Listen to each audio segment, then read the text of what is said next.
Bien, donc voici une vue d'ensemble de ma collection. Donc tous ceux qui sont roses en bois, je les ai faits. Et voici quelques-uns des boomerangs que j'ai achetés sur internet. Je vous donne de suite l'adresse. Boomerang Evolution.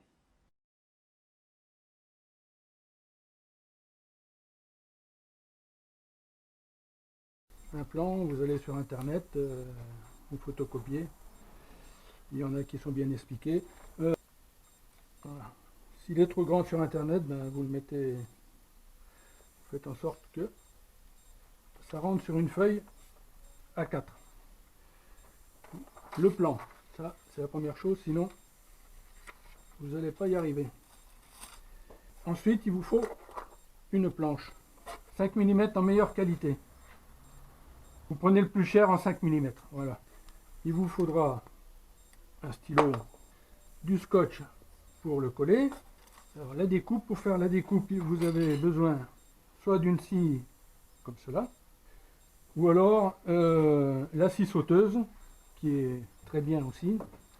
Une fois que la découpe est faite, il va falloir le mettre, le limer. Donc le mieux, c'est ça. Ça c'est l'appareil idéal. Sinon c'est la lime, vous n'avez pas fini. Donc du gros grain et du grain de finition. Il vous faut une perceuse, une lime ronde. Il vous faut du papier emery. Alors 3 dimensions, du gros grain, du moyen et du fin. Il vous faudra du vernis, alors vernis brillant, de la toile de fibre de verre, de la peinture, du plomb, d'un emporte-pièce et d'une mèche de la même dimension, 10 mm.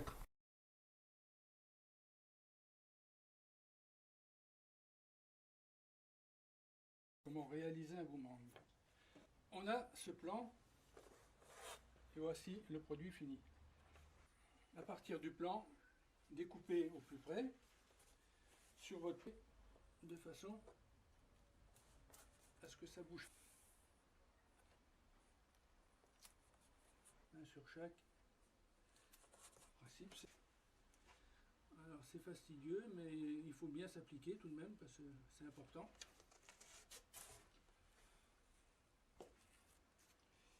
Ça, là on finit de remplacer parce qu'il y avait le scotch.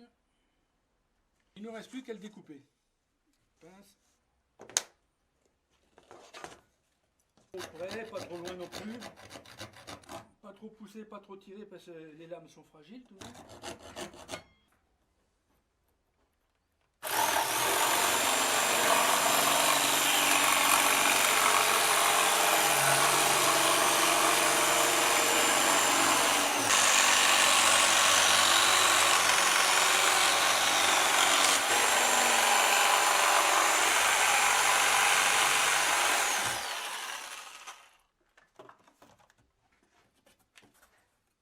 C'est un peu grossier, mais c'est comme ça. On va commencer par du gros grain. Donc la râpe. Il y a deux côtés. Il y en a un qui est avec un guide et l'autre qui est sans guide. Moi je préfère travailler avec le sans guide. Et maintenant on attaque.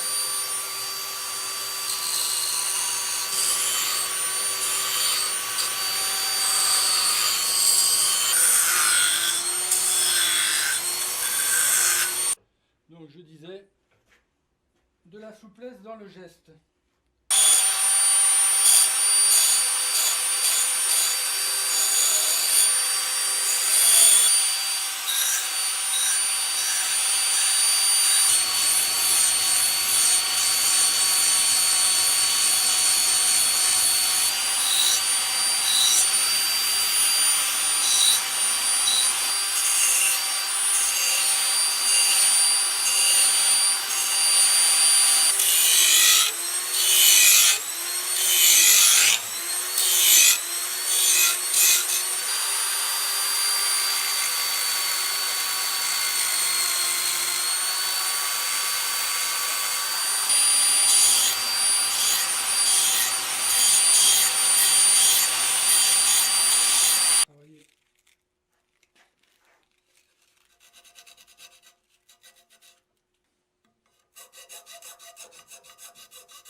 Maintenant, on a mis le ruban pour la finition, grain fin. Et on va attaquer le boomerang. Non, il tourne comme ça. Donc le bord d'attaque va être ici et ici. Et les bords de fuite, ils vont être là et là. Hein? Maintenant, tout est dans le profil.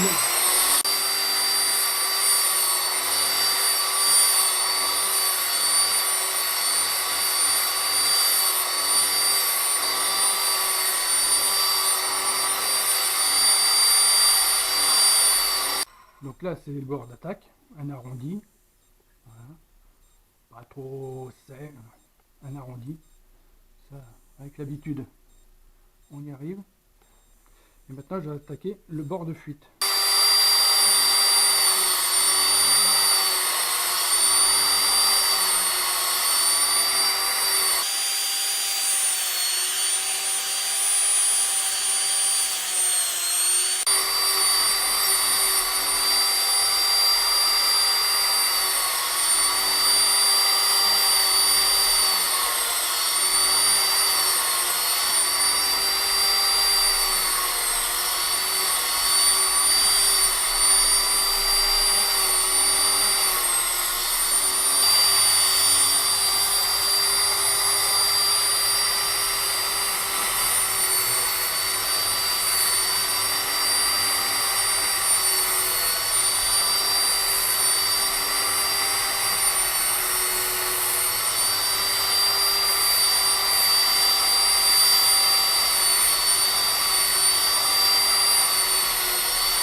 Bon, là on commence à voir la troisième couche.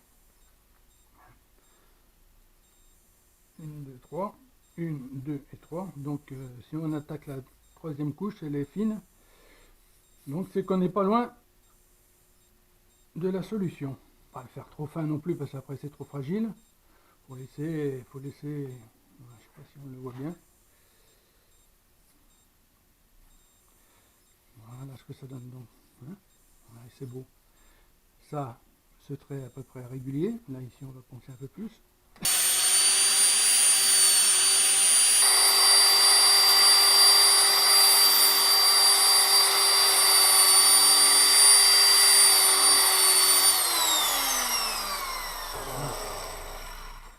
Là, j'ai un peu arrondi, j'ai un peu chanfreiné le bord d'attaque.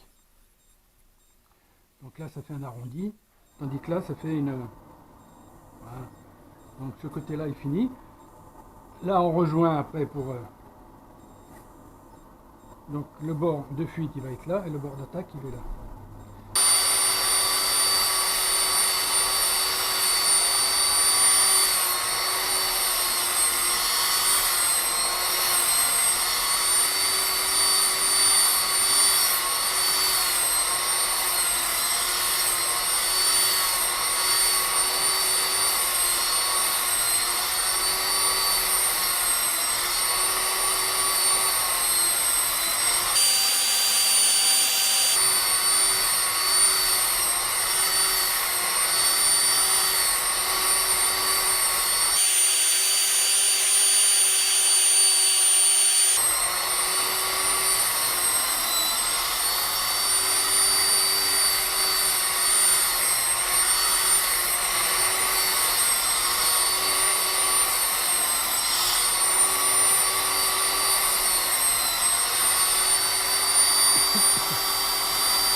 Bien. Et ben voilà, on approche.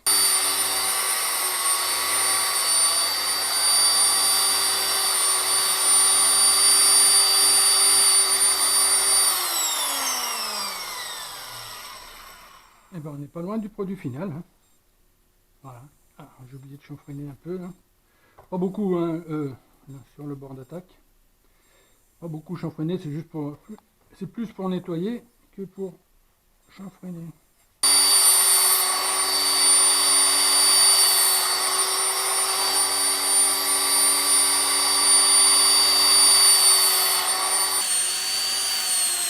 Voilà. Je suis pas mécontent. Donc on n'est pas loin du résultat. Bord de fuite, bord d'attaque, les jonctions. Ça pèse rien. Ça pèse 20 grammes. Donc si vous jetez ça en l'air, c'est comme si vous jetiez un bout de papier.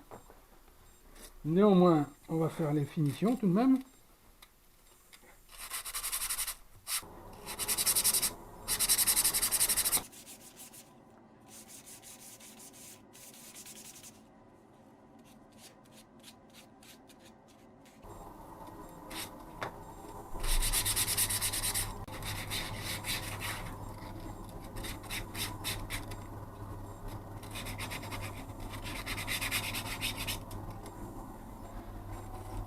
Le grain moyen.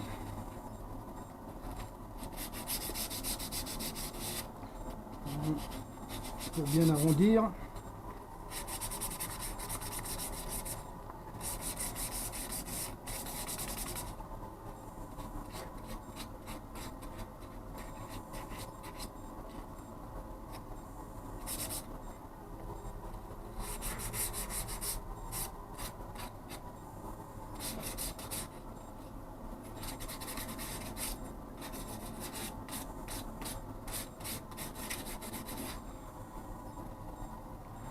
Je sais pas si on voit, mais c'est bien arrondi.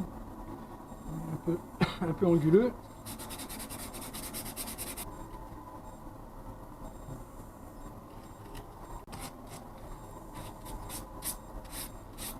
Un coup sur les arêtes. Là pour bien finir le creux.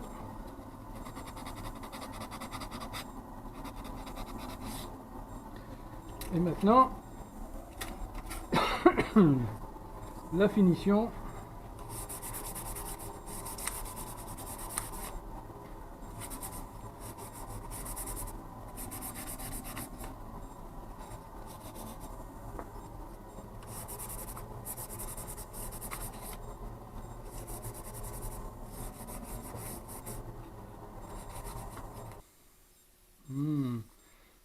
C'est doux comme une peau de bébé.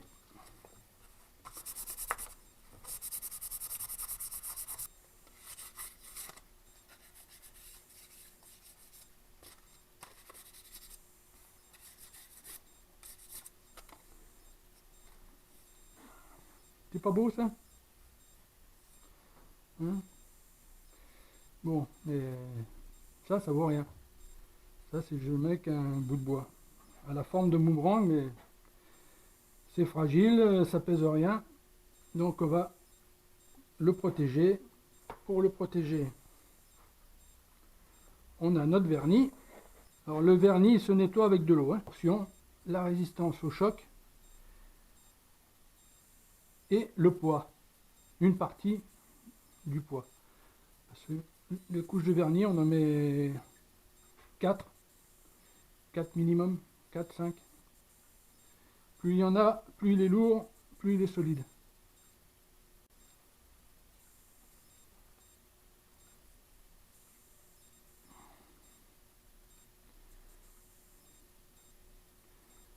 Bon, on fait ça proprement tout de même.